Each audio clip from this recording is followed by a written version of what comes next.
আসসালামু আলাইকুম। সকলে কেমন আছেন? আজকে ঈদের দিন সকলকে ঈদ মোবারক, হ্যাপি টু অল। সকলে কেমন আছেন?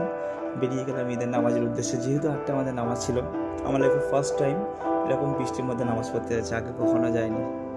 যাই হোক, ছাতা নিয়ে সকলকে বলা হয়ে গেছে আটটাতে নামাজ, সকলের টাইম মতো চলে এসেছিলো। অনেকে হয়তো আসতে পারেনি, স্বাভাবিক, তারা কখনো এরকম পরিবেশ কখনো ফেস করেনি, বৃষ্টির মধ্যে নামাজ।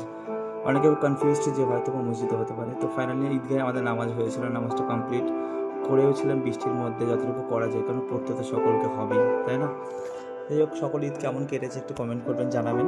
আশা করছি সকল ঈদ ভালো কেটেছে, আশা করছি আবহাওয়াটা দারুণ ছিল। যাই হোক, কখনো সাধ্য হয়নি নামাজে মিডিলে উঠে ভিডিও করবো। যাই হোক, একটু সমস্যা হয়তো হয়েছিল, সবাই দাঁড়িয়েছিল, তার জন্য আমরা দাঁড়িয়ে ভাবলাম একটা ভিডিও করে নেওয়া যেতেই পারে, যেহেতু বন্ধুরা একসঙ্গে ছিলাম। একটা জিনিস লক্ষ্য করেছেন, আমরা কিন্তু 3-4টে বন্ধু কিন্তু একই কালারের পাঞ্জাবি বানিয়েছিলাম, যেটা ফার্স্ট টাইম, কখনো আগে হয়নি। সকলকে ঈদ মোবারক, খবরে জানাচ্ছি ঈদ মোবারক। সকলে ভালো দিন কাটান, ঘুরুন ফিরুন, বন্ধুদের সঙ্গে মজা করুন। একটা মাস পরে, রোজার পরে অবশ্যই শান্তির ঈদ, সকলে আসে, সকলের জীবনে বারবার আসুক দিনটা। চাইছি সকলে বন্ধুদের সঙ্গে মজা করুন, ঘুরুন, বন্ধুদের বাড়িতে যান, দেখা করুন, বয়স্ক মানুষ যারা আছে তাদের বাড়িতে যান, দেখা করুন। ফাইনালি আমার নামাজ কমপ্লিট হওয়ার পরে কবরস্থানে চলে যাই, অবশ্যই এটা যাওয়া উচিত। সারা বছর হয়তো সময় অনেকগুলো হয়ে ওঠে না, কিন্তু যাওয়া উচিত। সকলে সুস্থ থাকবেন, ভালো থাকবেন।